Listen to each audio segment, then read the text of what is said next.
had an Austin meeting a few weeks ago, and it was a bit emotional, so I promised that I would keep it cool today, keep it short, keep it focused. But it is a very proud moment, a very bittersweet moment in terms of the transition. Congratulations, Patavi. I think the practice is in great shape. Don't break it, because it's going really well. I'm handing you the keys. Drive it well. Drive it well. I know you will, my friend. I want to say a couple of reflections on the last 6 years. And first of all, we are a practice that has been built upon those that came before us, as the future will be based upon the foundation we've set today. So I want to acknowledge my mentor and good friend, Ivan Fontaine, the pal before me, who I learned a lot from. And he handed me the practice in great shape with the expectation that I would nurture it well and develop it well. And hopefully we've met your expectations, Ivan, as a team. I also just want to congratulate and recognize Ivan's appointment as a board member to Repsol, one of our longest standing clients, and a role that Ivan had desired and has very appropriately earned. So congratulations on behalf of the practice. We're incredibly proud of you, Ivan. Well done.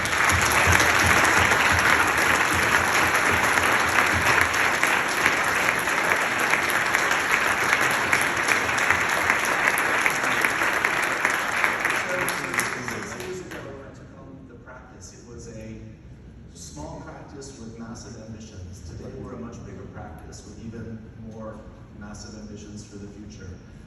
When I took on the PAL role, there were a few things that I had wanted to achieve in the tenure that I had. At that time, 6 years felt like a lifetime. We got so much time to do the things that we wanted to do as a practice. And of course now, 6 years flew by so quickly, and there's so many things that we're proud of, not proud of, but also so many things that we still need to do as a practice. And Christophe, Matthias, Margot alluded to some of the opportunity space ahead, and it truly is unbelievable what space we have as a practice to grow and evolve in the future. I had a few goals as PAL that I wanted to reinforce. In my earliest thinking as PAL, one was to obviously grow the practice. We had set $1 billion as a hugely aspirational number.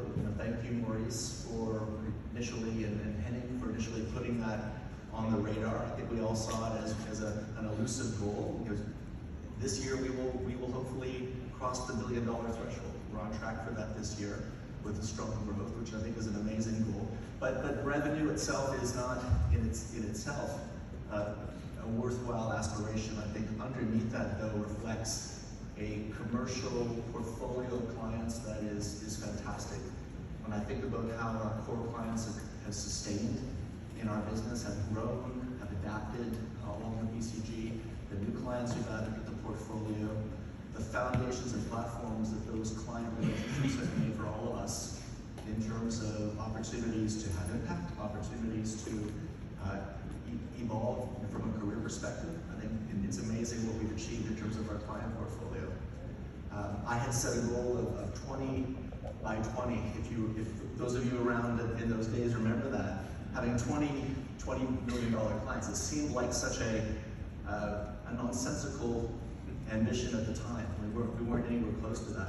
We're still not there, but we're so close. We're just around the corner from having that scale, and of course many other clients of significant commercial and strategic importance for the practice. The second goal that I had at the time was recognizing that our expertise was an opportunity for us to develop further for our own clients, but also recognizing even then that our expertise was going to serve BCG more broadly. I had no idea to the extent, as I see it today, how important the practice is, not only as a way of defining our client space, but also as a way of developing capabilities that are going to serve not only our energy clients, but our clients more broadly in BCG. And I've never seen that more clearly defined as an opportunity than I do today. The idea of taking some of our nascent topics and turning them into business lines. One of my first calls when I got the PAL role was to Eric Boutier, because at that time he had been one of the founders of our trading, commodity trading and risk business lines. We didn't call it a business line then, we called it a sector, we called it a topic. But Eric was the inspiration, and his team were thinking through how do we develop capabilities that are scalable, that we can take from one client to another.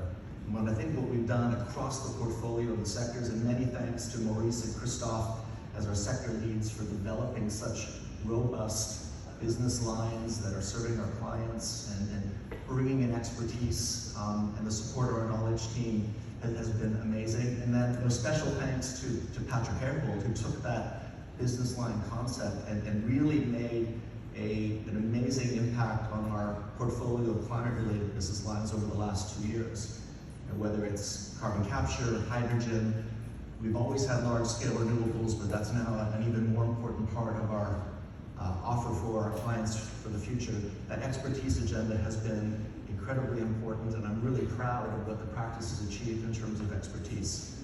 So really important call out to our sector leaders, our business line leaders, our ECTs, our knowledge team in the room, and our senior advisors in the room and around the world. That expertise has really differentiated us.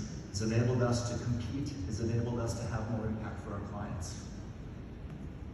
When I think about the opportunities ahead, and an interesting reflection, during COVID, we relied heavily on our colleagues from the Center for Energy Impact, who was a group that Ivan and I met before I took on the role as PAL. We've been really blessed that they've been having such an amazingly responsive group who has helped us navigate the market volatility, understanding competitive dynamics in that space, and the CEI team is another part of my tenure that I'm really proud of. Energy transition is going to be, I think, an appropriate focus for the practice going forward. Amongst the leadership team, we debated, how should we be thinking about our oil and gas sector, our power and utility sector? Should we be known as the energy transition practice? To define a broader space for us to play within, to contribute, and to define our purpose. I think, though, energy transition as a banner may be too passive. It may be too incremental.